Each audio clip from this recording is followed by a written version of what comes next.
Sampai saya ada momen juga waktu itu ditanya sama Mbak Kahiyang, anaknya presiden, itu Sandy seriusan mau maju. Saya dipanggil waktu itu. Gitu. Jangan-jangan suka curhat nih sama Pak Jokowi? Enggak, saya kalau sama Pak Jokowi itu ketemu ya cuman siap-siap aja. Nggak berani.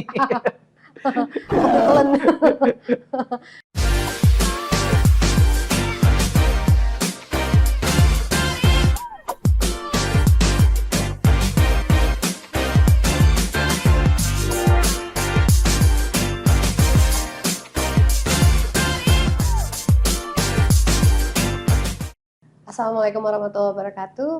Kembali lagi di Mau Nyoblos. Kali ini saya lagi kedatangan sosok muda yang kasep kalau kata orang Bogor, pinter, gagah, dan beliau bukan caleg, tapi calon wali kota, Kang Sandy Fardiansyah.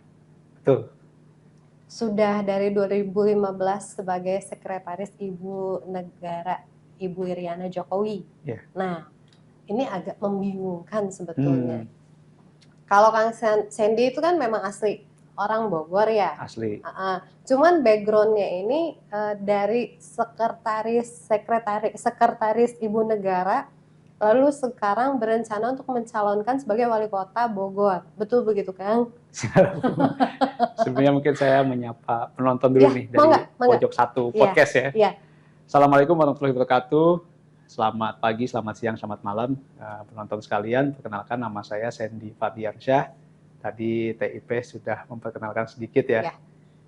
Alhamdulillah memang hampir 10 tahun ini bekerja dan dipercaya menjadi sekretaris pribadi Ibu Negara. Tapi ya kalau saya memang lahir dan besar di Bogor, SD, SMP, SMA semua di Bogor. Gitu. Jadi ya why not anak Bogor punya cita-cita buat jadi wali kota Bogor. Betul sekali.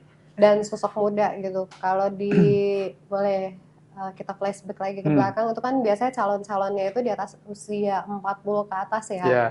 Kalau Kang Sandy ini kelahiran tahun 88, artinya usianya baru 35 ya, Kang? Insya Allah 35. Menuju 35 gitu ya. Itu kan muda banget gitu. Dan kita memang butuh sosok yang fresh banget gitu ya.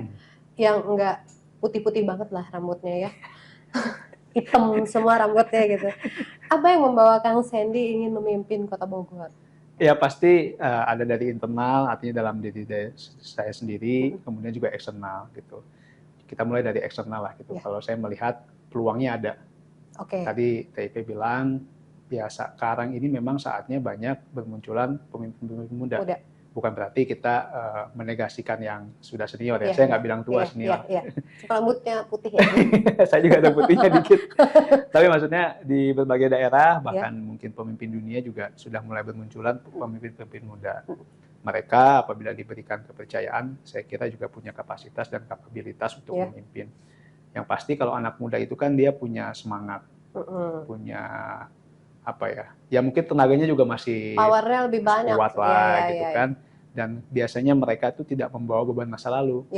Mereka lihatnya ke depan, wah harus bisa gini gitu kan. Beban masa lalu ini seperti contohnya bagaimana ya? Ya misalnya kalau yang sudah senior ya, mungkin dia mikirin keluarga dan lain sebagainya. Kemudian juga apabila dia punya, kan pasti kalau udah tua punya track record kan, itu bisa dilihat kan gitu. Barangkali ada yang track recordnya seperti apa, kan itu jadi beban juga buat dia melakukan sesuatu. Tapi kalau anak muda, dia masih fresh, gitu kan, catatannya baik, punya integritas, kan dia bisa mendobrak kadang bahkan, bukan cuma memimpin, harapannya kan bisa mendobrak sekat-sekat yang dulunya nggak bisa gitu. Jadi potensi untuk maju ke depannya itu lebih memimpin lah ya, leadership-nya itu lebih besar dibanding yang senior. Ya saya selalu disampaikan bahwa kalau anak muda itu tadi masih mau belajar. Artinya kalau dikritik orang ya biasa, kita masih muda, masih harus belajar. Kemudian tadi punya mimpi, jadi karena merasa ya umurnya masih panjang, gue mau ngelakuin ini, dia masih punya bergairah lah gitu kan. Kalau misalnya melakukan sesuatu, dia pasti akan berjuang dengan kerja keras gitu. Nah itu dari sisi eksternal deh. Dari eksternal. Saya ngelihat itu kan memang di banyak yang muda-muda. Kemudian di Kota Bogor juga situasi politiknya kan sangat dinamis. Dalam artian ya mungkin sudah ada calon-calon yang populer dan dia punya kapasitas gitu kan, tapi tidak menutup untuk calon lain. Betul. Karena di Bogor ini sangat terbuka gitu. Iya. Nah kalau dari internal, selain niat baik tentunya, saya melihat bahwa pengalaman selama hampir 10 tahun mendampingi Bapak Presiden dan Ibu Negara, itu menjadi satu bekal yang cukup lah untuk dibawa ke Kota Bogor. Apa-apa yang baik, tapi saya selalu menekankan bahwa apa yang baik di luar itu harus bisa diadaptasi dengan nilai-nilai yang ada di Kota Bogor, misalnya nilai kebudayaan ataupun nilai keagamaan gitu. Jadi ya alhamdulillah sih udah punya pengalaman keliling 38 provinsi se-Indonesia, keliling ke berbagai negara di 5 benua. Itu saya rasa menjadi satu bekal yang cukup. Tentu dengan nantinya tetap belajar lah ke senior-senior, ke tokoh-tokoh yang ada di Bogor juga. Nah kalau berarti sudah izin dengan Pak Jokowi dan Bu Iriana? Sudah. Awalnya sih belum, jadi kebocor ini. Awalnya belum, karena kan gini, untuk mengukur keseriusan seseorang ini kan kadang dilihat dulu. Iya, gitu. Betul. Misalnya kita ketemu orang, dia bilang, saya mau jadi RW, tapi dia diem doang, gitu kan. Nggak ada action nggak kelihatan apalah gitu, ngumpulin massa, nyusun visi misi atau apa gitu kan, nggak ada pergerakan. Nah mungkin itu akan dipandang ini bercanda doang gitu. Tapi ketika kita sudah melakukan, baru kita izin kan enak dilihatnya. Oh iya, ternyata Sandy udah melakukan ABC. Ya, tinggal nanti kan semuanya harus terukur. Kita masih punya waktu lah kurang lebih, kalau pilkadanya mungkin November atau dimajukan jadi September, kurang lebih ada setahun, nanti kita akan ukur menuju ke sana. Oke. Waktu itu gimana Kang? Bisa ceritain nggak waktu izin sama Pak Jokowi sama Bu Iriana juga? Oh izinnya ya? Iya. Jadi sebenarnya sih saya tuh meniatkan izin tuh nanti. Nah ini izin itu ketika hasil survei udah ada kan enak. Benar nggak Tete? Yang saya bilang tadi, kita harus buktikan dulu gitu. Betul. Artinya bahwa hasil survei apakah kita mungkin peringkat 5 besar atau syukur-syukur sudah 3 besar. Kan izinnya enak tuh. Nah tapi ternyata semesta berkata lain gitu. Ternyata harus dipercepat. Karena gerakan-gerakan yang saya lakukan, ya pasti kan istana pasti tahu gitu kan. Akhirnya ya sudah gitu, daripada nanti kita dianggap melangkahi, ya sudah akhirnya saya izin melalui Ibu Negara, alhamdulillah mendapatkan restu, ya kita berjalan gitu. Kalau izin secara formal, tadi saya masih menunggu, mudah-mudahan di Desember atau setelah Pilpres lah ya. Oh ini hanya secara verbal aja mungkin kemarin? Iya, secara prinsip. Artinya kan harus diizinkan dulu secara prinsip. Tapi kalau ibaratnya dengan hasil survei ya kita masih menunggu. Gimana sih Kang ngomongnya? Ngomongnya gimana ya? Biasa aja sih, karena kalau saya kan hampir tiap hari gitu kan berinteraksi dengan Ibu Negara, ya biasa aja kayak melaporkan kegiatan gitu kan. Izin Bu, gitu kan gini. Karena awalnya sebenarnya saya itu akan melanjutkan S3. Di mana tuh Kang? Kalau nggak di UK, kalau nggak di US. Itu emang udah saya sampaikan niatan saya itu dari tahun lalu, dan saya juga udah mempersiapkan diri, saya kuliah lagi di UI, saya ya mempersiapkan segala sesuatunya lah gitu. Terus kalau terpilih nanti gimana? Oh enggak, itu kan makanya mimpinya kan pilihan. Sekarang kita fokusnya ke sini. Yang penting kita ada 2 opsi dulu nih. Karena dorongan untuk maju itu sebenarnya dari 2 tahun lalu Teh. Oh gitu. Dari teman-teman, ya dari yang kenal saya gitu. Cuman saya bilang, aduh belum gitu kan. Sampai akhirnya di bulan Desember itu ada beberapa teman-teman yang membentuk relawan. Itu saya bilang, ini ngapain bentuk relawan? Udah ada dari 2 tahun lalu gitu. Berarti? Iya, emang dari pertemanan aja gitu, bukan yang besar gitu kan. Tapi ini kayak anak komplek ya? Enggak, saya di kampung. Banyak banget gengnya gitu, langsung bikin paguyuban. Iya, dulu relawan Kang Sandy sampai ada stiker WA-nya, ngapain gitu kan, ngeri siap banget gitu ya, stikernya. Ngeri banget saya bilang gitu kan, saya panggil gitu kan, serius mau mendukung. Itu udah dari 2 tahun lalu, jadi setiap ada momen mereka biasanya meramaikan di Instagram gitu kan. Sampai saya ada momen juga waktu itu ditanya sama Mbak Kahiyang, anaknya Presiden, itu Sandy seriusan mau maju? Saya dipanggil waktu itu. Saya bilang enggak, saya bilang itu teman-teman aja gitu. Tahun 2021 kalau nggak salah itu. Nah tapi saya lihat, loh teman-teman nih serius gitu kan, saya tanya balik kan, seriusan mau ngedukung? Saya bilang gitu, iya seriusan. Tapi ada konsekuensinya, saya bilang. Kalau cuma ngedukung ngomong doang mah, semuanya orang bisa kan. Artinya kalau nanti saya berarti harus berjuang, saya bilang gitu. Nah saya akhirnya ya istiqoroh dan lain sebagainya, tanya ke keluarga gimana, karena semua keputusan yang diambil pasti kan ada konsekuensi, ya kan, ada harus yang diperjuangkan, dikorbankan gitu kan. Akhirnya alhamdulillah gitu kan, semua merestui, mendukung, ya maju, ikhtiar ya kan, kita harus diperjuangkan, ya Bismillah maju. Gitu. Bismillah maju. Bismillah. Kalau dari orang parpol gitu sudah ada dukungan belum Kang? Itu ada nyerempet gitu. Saya pikir sangat dinamis Kak kalau untuk parpol. Makanya kita konsennya waktu itu juga saya konsennya gini, saya bukan orang parpol, saya bukan anggota parpol manapun. Terus kita bergeraknya gimana gitu. Saya nggak setuju kalau relawan, karena relawan itu kalau udah betul-betul calon, itu kayak capres-capres sekarang dia punya relawan-relawan, it's okay lah gitu. Tapi kita berbuat apa nih sesuatu buat masyarakat, buat bisa bergerak. Akhirnya saya buat paguyuban.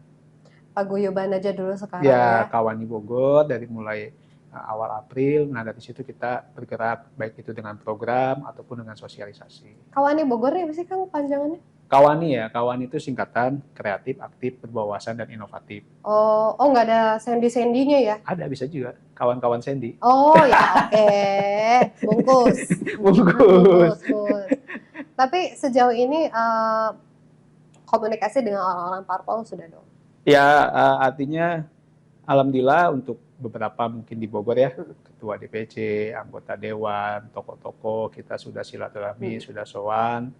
Kemudian ya, karena saya juga di pusat, jadi kenal lah dengan beberapa pengurus partai gitu kan, kita juga komunikasi. Saya pikir semua partai bicaranya sama, satu sekarang fokusnya ke pileg dan pilpres, itu kita harus hormati. Yang kedua, berbicara calon kepala daerah, mereka pasti ingin kadernya, ya kan gitu, pasti seperti itu. Nah yang ketiga, berbicara ke pilkada, pasti mereka ingin menang. Artinya mereka akan membuka kesempatan apabila ada calon-calon di luar kadernya sekalipun, apabila potensi menang gitu kan dengan popularitas dan elektabilitas yang tinggi, serta mungkin mempunyai konektivitas lah dengan mereka kan. Kalau nggak connect juga susah tuh ya kan. Mungkin mereka juga bisa mencalonkan. Jadi sangat cair dan sangat dinamis menurut saya. Oke. Kalau kemungkinan nanti nyerempet ke PDIP, karena kan Kang Sandy juga kan, maksud saya hari-hari bersama dengan Pak Jokowi dan Bu Riana, yang notabene mereka adalah datang dari partai PDIP gitu. Ada kemungkinan ke sana juga? Mungkin saja gitu. Di Bogor kan PDIP kursinya 8 kursi sekarang ya, betul, kalau yang sekarang. Artinya nomor 1 PKS, nomor 2 Gerindra dan PDIP sama-sama 8 kursi, artinya sangat memungkinkan untuk mencalonkan. Gitu. Saya berharap tentu ini prosesnya masih panjang, tapi nanti ketika masanya pendaftaran ya kalau bisa semua partai. Betul.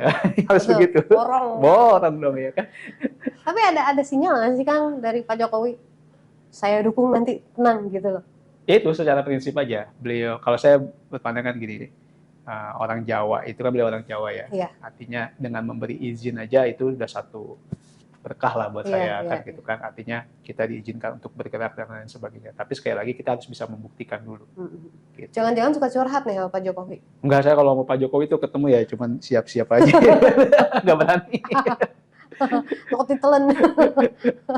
Nah kalau bicara tentang visi misi Kang Sandy, maksudnya kan dari kecil juga dari lahir lah ya, sudah ada di Bogor, sudah memahami betul lah kota Bogor ini seperti apa gitu. Visi misinya itu apa sih Kang? Ya kalau visi misi secara lengkap kita sedang mengkaji lah. Jadi saya juga menyiapkan ahli-ahli perencanaan dan lain sebagainya. Terus yang kedua, kita kan turun ke masyarakat ya. Itu juga dalam rangka menggali, kalau bahasa gampangnya belanja masalah, gitu. Aspirasi, unek-unek mereka. Nah saya ingin visi misi yang disusun itu antara ide, gagasan, ataupun masukan dari para ahli itu bertemu dengan visi misi, dengan keinginan atau aspirasi dari masyarakat. Titik temunya di tengah. Jangan sampai kita melakukan sesuatu yang sebenarnya tidak dibutuhkan oleh masyarakat. Betul. Gitu. Nah, saya ingin ketemu di tengah itu. Jadi kalau sekarang apa gitu. Nah, cuma saya punya gambaran, ini bukan visi misi ya, punya gambaran bahwa kita harus melihat potensi di Kota Bogor. Saya selalu menyampaikan ini, apa sih yang ada di Kota Bogor ya kan gitu. Sawah nggak punya, ya kan. Mineral tambang nggak punya, ya kan. Pabrik-pabrik juga sekarang tinggal dikit yang ada di Bogor. Berbicara industri ya. Jadi apa sebenarnya yang punya di Kota Bogor kan gitu. Nah mungkin yang ada adalah potensi satu wisata. Nah awalnya saya mikir wisata, oke memang Bogor ini kalau apalagi ditarik dari sejarah ya, kenapa dia namanya Buitenzorg, kenapa misalnya dari kerajaan Tarumanegara sampai dengan kerajaan Pajajaran itu membuat ibu kotanya kenapa di Bogor. Kan kita harus menarik, kenapa nih harus bertanya seperti itu kan, gitu kan? Kenapa Gubernur Hindia Belanda lebih senang tinggal di Bogor, ya kan? Pasti ada sesuatunya. Nah, melihat dari itu memang Bogor ini punya potensi dari sejarah dan lain sebagainya. Nah, pasti yang kebayang, wah satunya wisata nih. Wisata. Gitu. Tapi sebetulnya apa sih wisata di Bogor tuh selain kebun raya? Nah, itu yang menjadi pertanyaan kan. Saya lanjutin dulu sedikit. Jadi satu wisata. Terus yang kedua, beberapa bulan lalu saya ikut satu konferensi di Bali kan gitu kan. Ternyata ketika berbicara wisata saja Bali tuh benar-benar ambruk ya ketika Covid ya. Gitu. Bahkan sekarang di Bali sendiri mereka menggalakkan industri kreatif. Gitu. Jadi ada punya dua sisi lah, jangan cuma wisata tapi industri kreatif juga. Nah, ini relate juga nih ketika dibawa ke Bogor, saya ketemu teman-teman ataupun komunitas, ternyata banyak anak-anak kreatif, anak-anak muda kreatif yang kerja di Jakarta itu orang Bogor. Iya, memang. Saya ketemu, wah orang Bogor. Nah, saya pikir dua ini, wisata dan industri kreatif. Kebetulan juga ada bonus demografi di Kota Bogor sekitar 30%-nya kan anak-anak muda. Nah, tinggal kita mendorong gimana Bogor ini jadi kota wisata dan juga industri kreatif. Nah, tadi pertanyaannya, wisata itu apa gitu? Nah, ini saya sering tanyakan juga, wisata itu apa gitu kan? Kebun raya, mana, itu kan tempat wisata. Dalam bayangan saya, wisata ini menjadi satu ekosistem teh. Gitu. Jadi dari mulai kita datang ke Bogor, katakanlah mukanya kota Bogor ini, kalau naik kereta berarti stasiun, kalau naik bus berarti Baranang Siang. Dari mukanya udah ketahuan bahwa ini tuh kota wisata Bogor ini. Gitu. Tinggal nanti dia nyampe situ gampang kemana-mana. Saya tempat favorit wisata bersama keluarga itu ke Jepang. Nah, walaupun saya nggak ngerti bahasa Jepang sama sekali ya, sudah 2-3 kali saya ke sana. Karena sangat gampang gitu. Semua misalnya kita buka Google langsung keluar naik jurusan apa, menghabiskan biaya berapa. Dan di sana juga aman kan, kita mau jalan jam 2 malam juga nggak masalah. Gitu. Jadi antara moda transportasi aja saling terkoneksi.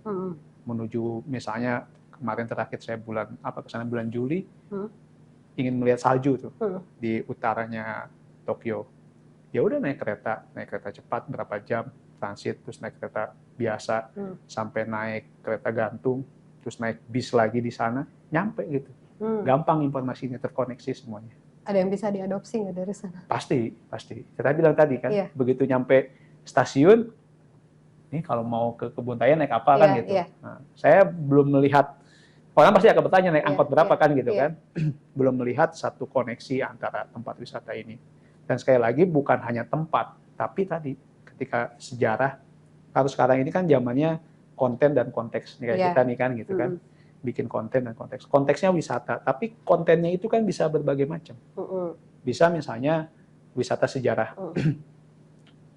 Kan sejarah ini kadang punya berbagai versi ya. Ya kita buat aja gitu kan. Bahwa dulu nih di sini. Ini tempat Raja Siliwangi nongkrong nih, minum kopi ya kan. Kayak Jembatan Merah itu tempat bule-bule pada ngedoclang gitu. Bisa kan? Nah, berarti di situ didukung dengan kuliner doclangnya, ya kan? Jadi serasa bule makan di situ. Gak kalah ya kita sama bule. Gitu. Nah, itu kan yang dibangun misalnya di Eropa juga seperti itu kan.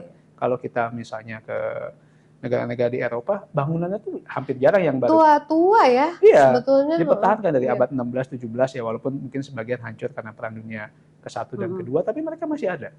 Kalau ke Paris aja gitu, nggak ada bangunan yang lebih tinggi dari Menara Eiffel kan. Gitu. Dan hotel bintang 5 pun sempit-sempit karena menggunakan gedung-gedung yang tua itu. Nah, itu mereka tetap kok bisa gitu. Malah jadi tujuan wisata kan? Iya. Mungkin kalau di Asia, Seoul gitu kan. Ya, sekarang banyak orang Indonesia kiblatnya ke Korea gitu. Kayak misalnya ke satu daerah namanya apa? Yang tempat kosmetik itu saya lupa. Myeongdong ya. Aduh, saya ke terminal Soekarno-Hatta aja jarang Kang, apalagi ke sana gitu. Saya di Indonesia nggak pernah beli kosmetik ya kan. Cuman karena istri nitip coba ke sana. Banyak benar memang pusat kosmetik gitu kan. Di sana beli juga. Oh, jadi di lokalisasi ya? Ada kayak gitu. Di luarnya kuliner dan lain sebagainya. Kayak PKL tapi rapi gitu. Tapi toko-tokonya ngejual kosmetik. Jadi menurut saya kenapa nggak bisa sih di Bogor gitu kan? Iya. Gitu dengan segala potensinya. Tapi sekali lagi wisata tuh banyak sekali, sport tourism, religion tourism. Jadi kita punya makam keramat di Empang ya kan, itu potensi. Atau mungkin yang lain. Wisata sejarah yang tadi saya bilang, kita punya prasasti, kita punya museum yang tua, bangunan-bangunan zaman Belanda. Itu semua potensi wisata semua.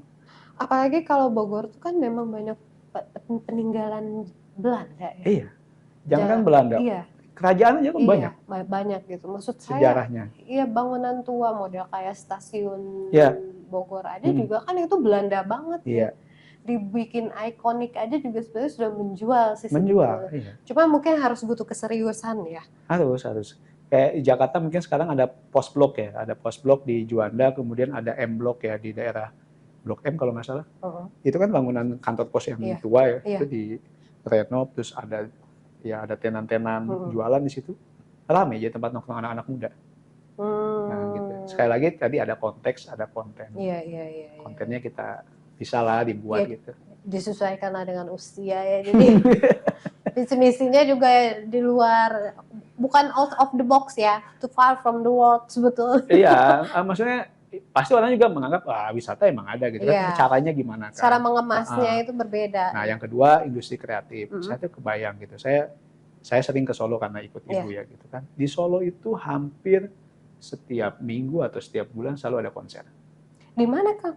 Di Stadion Manahan, di UMS, di mana? Waktu itu pernah ke Solo, tapi yang cuma lewat Sriwedari aja sih. Iya. Itu taman ya? Lapangan, tapi sekarang kayaknya udah mulai direvitalisasi deh. Nah itu untuk konser juga? Iya, bahkan di Stadion Manahan juga sering. Dewa, Ari Lasso, bahkan di Fato kan waktu itu Pak Presiden nonton. Jadi artinya bisa mendatangkan itu. Kan salah satu subsektor dari industri kreatif kan musik, film gitu kan. Termasuk sekarang konten digital kayak gini kan masuk. Nah, anak-anak yang kreatif ini kenapa sih harus bekerja ke Jakarta? Kita buat aja di sini gitu. Kita tawarkan ya.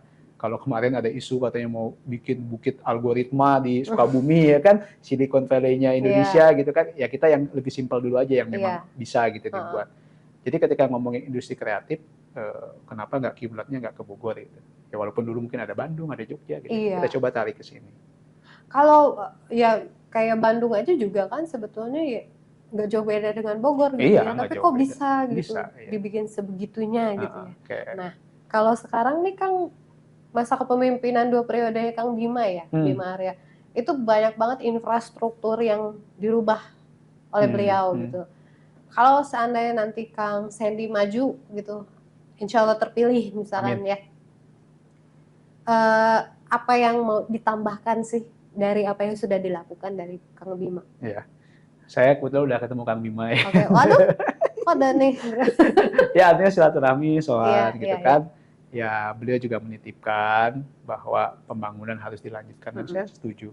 Apa yang sudah baik kita lanjutkan, apa yang kurang-kurang kita tambahkan. Kita juga tetap membuka kreativitas untuk menciptakan yang baru, tadi sesuai nilai budaya dan nilai keagamaan yang ada di Kota Bogor. Jadi saya setuju sih. Gitu. Alhamdulillah menurut saya 10 tahun Kang Bima memimpin banyak perubahan juga gitu. Pembangunan dan lain sebagainya. Tinggal mungkin kan pembangunan itu kadang punya satu kiblat juga teh, gitu. Misalnya, punten kalau Kang Bima mungkin agak tersentral di tengah kota. Mungkin nanti saya akan memulainya dari pinggiran. Gitu. Itu sudut pandang aja, tapi intinya pasti membangun yang lebih baik untuk Kota Bogor. Kalau misalnya nih, seandainya nih hari pertama jadi wali kota, Kang Sandy mau ngapain? Saya mau keliling-keliling aja, menyapa masyarakat. Sobat apa nih? Kalau manggil sobat apa? Nggak ada sobat rumah. Enggak, pokoknya menyapa masyarakat ya harus itu. Saya membayangkan ya gitu kan rumah dinas itu kan insya Allah ya udah jauh bikinnya. Nggak apa-apa loh, namanya juga bebas loh berangan-angan itu. Rumah dinas kan di depan Rumah Sakit Siloam ya, dekat Polres ya. Balai kota kan di sini. Artinya kalau jalan bisa lewat Sempur atau muter kalau agak jauh ke Pasar Bogor gitu. Saya pengen jalan kaki aja gitu. Ke balai kota? Iya. Mungkin ya nggak setiap hari juga tapi menyapa masyarakat gitu. Dengan melihat kondisi di pasar kayak gimana. Pengen hal-hal sederhana aja kayak gitu. Iya, betul sih. Karena kan sekarang jarang juga ya. Ya paling pejabat sepeda lah ya, pakai sepeda lah ya. Sepeda. Jalan kaki ke kantor tuh jarang sih memang. Ya itu. Coba mungkin nanti Kang Sandy, jangan-jangan semua nanti ASN suruh jalan kaki lagi. Budayanya harus ke sana sih. Budayanya harus ke sana. Terus kalau rumahnya di Citerep Ya enggak, kalau itu mah jauh pisan. Tadi gitu. Saya balik lagi ya cerita di Jepang gitu. Saya di Jepang tuh sampai menghidupkan aplikasi yang buat menghitung langkah itu. Bisa 20.000 langkah sehari. Karena memang saya lihat seperti dipaksa ya. Kayak stasiun itu pintunya bisa 500 meter. Jauhnya gitu. Iya. Karena kan dia sistem keretanya itu kan kompleks ya. Banyak banget gitu. Nah, itu pintu masuknya jauh gitu. Kita harus jalan gitu. Jadi kita dipaksa gitu. Kan di sana mungkin juga pajak kendaraan juga mahal. Jadi masyarakat dipaksa untuk bergerak gitu. Jangan kita melihat ini pemaksaan untuk berjalan, enggak, tapi kita efeknya juga kan. Iya, betul. Berapa banyak yang buncit, berapa banyak kurang sehat ya kan. Betul. Itu kan jalan kaki, lari, itu kan olahraga yang paling murah kan, tanpa perlu apapun. Jadi maksudnya harus dicontohkan juga. Mulai dari yang atas dulu ya? Iya, harus kayak gitu. Siap. Kalau warga, apa nih reaksinya? Udah dong, sejauh ini belusukan. Ya alhamdulillah positif. Artinya memang masyarakat ini kan sesuai temanya ya mau nyoblos ya. Kepada rekan-rekan pejuang juga yang sebagai caleg ya kan. Masyarakat itu ketika kita temui itu mereka hanya ingin disapa sebenarnya. Betul. Gitu. Jadi ya banyak-banyak turunlah ke bawah gitu, menyapa masyarakat gitu. Pengen disamperin lah istilahnya. Benar gitu kan. Dan selalu menitipkan pesan, namun geus kapilih ulah pohonya. Iya itu iya. Benar. Saya juga warga negara. Kalau ketemu calon kan Bapak ntar kalau udah kepilih jangan lupa ya. KTP-nya kota apa kabupaten? Kota tuh, saya mah orisinil gitu, meski darah dipertanyakan juga sih ini. Nah Kang Sandy ini sekarang sibuknya masih mendampingi Ibu Iriana? Masih, jadi makanya kalau dari pagi sampai sore saya kerja, malam kita belusukan, artinya ketemu masyarakat gitu. Kecuali Sabtu Minggu kita biasanya concern dari pagi habis subuh kita langsung gerak gitu karena waktunya kan pendek sekarang. Kalau belusukan ngapain aja sih Kang? Kita ada program Wani Happy. Wani Happy. Wani Happy. Happy-nya tapi pakai bahasa Sunda nih. Happy. Oh Happy. Wani Happy. Iya. Oke. Itu tuh apa maksudnya? Ya itu aja ketemu masyarakat silaturahmi gitu kan. Biasanya kita ngalibut bareng.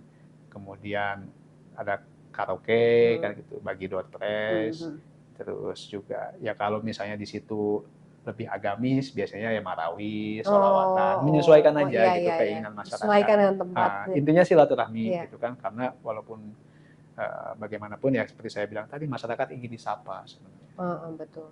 Jangan sampai nanti saya lihat balihonya tapi saya nggak kenal. Nah gitu kan. Betul. Jadi kalau mau kenal nonton aja ya di sini. Siap. Kang Sandy, kalau misalnya terpilih nih seandainya, Kang Sandy itu kan pasti udah punya, saya pengen bikin Bogor kayak gini, kayak gitu ya. Gitu. Ada bangunan yang mau dirobohin nggak Kang? Bangunan yang dirobohkan, berarti harus dilihat sih Teh. Kalau sekarang saya apa yang mau tiba-tiba? Yang sekiranya ini nggak estetik banget sih, diisi juga enggak gitu. Iya makanya kita lihat dari fungsinya, kemudian ya nggak sembarangan ngerobohin juga punya orang nanti saya malah digugat lagi. Di wali kota nih. Nggak, tetap harus ngelihat izin dan lain sebagainya. Iya pastinya gitu kan. Kita tahu lah sekarang ada beberapa proyek strategis dari kota kan ya, seperti Otista, kemudian juga ada renovasi Pasar Bogor mungkin mau dijadikan apa nanti. Ada isu juga mau membangun tram sebagai salah satu moda transportasi. Ya kita lihatlah kayak gitu kan. Pastinya harus kalau memang itu aset Pemkot ataupun BUMD yang bisa kita komunikasikan, kita lihat manfaatnya. Gitu. Baru nanti kita lestarikan kembali. Iya, dijadikan apa gitu kan. Tidak harus dirubuhkan, bisa juga direnovasi, dimanfaatkan lah. Dari sekian banyak perubahan yang dilakukan oleh Kang Bima, apa yang menurut Kang Sandy paling ini keren banget nih gitu? Keren banget, apa ya? Ya kalau saya lihat sih penataan tengah kotanya bagus ya. Jadi dari mulai taman, pedestrian dan lain. Tapi tetap ini ada pro kontra gitu. Tapi saya lihat sih positif lah. Emang harus kayak gitu. Tadi kan untuk mendukung orang mau jalan, trotoarnya harus bagus kan gitu. Itu satu kemajuan menurut saya. Oh aja. Seberapa Bogor sih Kang Sandy ini? Waduh. Kang Sandy. Siap. Berapa jumlah penduduk di Kota Bogor? Kurang lebih 1,1 juta, hampir 1,2 juta ya. Ternyata nambah, Kang. Udah nambah? Iya. 1, jadi 1.451.000. Iya, hampir 1,1 ya? Iya. Jumlah taman di Kota Bogor ada berapa, Kang? Dari yang besar dan yang kecil? Nggak hafal. Saya jujur nggak hafal kalau taman. Yang besar itu ada 8, yang kecil 16. Saya juga googling, kalau nggak juga gitu. saya nggak hafal, Kang. Atau nuhun dikasih tahu. Catat. Catat. Bisa ditanya ntar di KPU. Nomor trayek angkot di Kota Bogor. Sok 08 dari mana ke mana, Kang? 08 tuh setahu saya dulu mah BTM Warung Jambu. Salah. Hah, udah berubah ya? Saranya Citedep dan memang belum pernah berubah. Oh, 08 biru itu mah kabupaten tuh. Oh, 08 hijau. Oh, Kan 08 ada bisa. Ya, ada 08A juga. Oke. Kesalahan hanya milik manusia, kesempurnaan hanya milik Allah. Siap. 03 AP dari mana ke mana, Kang? 03. Setahu saya 03 mah apa ya, Kang? Bubulak Baranang Siang dari dulu ya. Di sini Cimahpar Warung Jambu. Apa. Jadi ada angkot baru. Oh, nggak tahu tuh. Oh ya, oke deh, nggak apa-apa lah ya. 05, Kang. Ramayana Cimahpar. Ramayana Cimahpar masih ada Ramayana. Iya, BTM. Baranang Siang Warung Jambu, Kang. 05 Baranang Siang Warung Jambu. Saya dari Google loh ya. Ini jangan sampai ntar gue maki-maki deh nih yang bikin pertanyaan deh. Benar. Kalau 07, Kang, terima gampang banget. 07 setahu saya ya kan. Dulu Warung Jambu Merdeka dulu zaman saya SMA ya, saya SMA 6. Atau sekarang ditambah ke Ciparigi, saya kurang tahu. Betul. Tambah ya. Dan ini gampang banget, yakin saya pasti tahu nih. Kayaknya udah hatam. Luas Istana Bogor ada berapa? Luas Istana Bogor? Ya. Waduh. Ini mondar mandir masuk istana loh. Nggak hafal saya. Saya nanya Pak Kais nih. Waduh, Bu Iriana tolong ya di 1,5 hektar. 1,5 hektar ya. Siap deh, berarti kurang Bogor, tapi nggak apa-apa. Tekadnya udah Bogor banget ya. Siap. Mau bikin sejarah ya, mau dikemas dengan baik. Amin. Kang, terima kasih banyak atas waktunya sudah hadir. Saya merasa terhormat loh ya. Kita doakan semoga tujuan dan ininya Kang Sandy hajatnya tercapai lah ya. Amin. Kita doakan. Amin ya Allah. Kang, mau ada pesan-pesan nggak? Karena banyak ada generasi Z dan kita juga nggak yakin mereka akan menggunakan hak suaranya semua gitu loh. Ya ajakanlah dari Kang Sandy supaya mereka menggunakan hak suaranya nanti.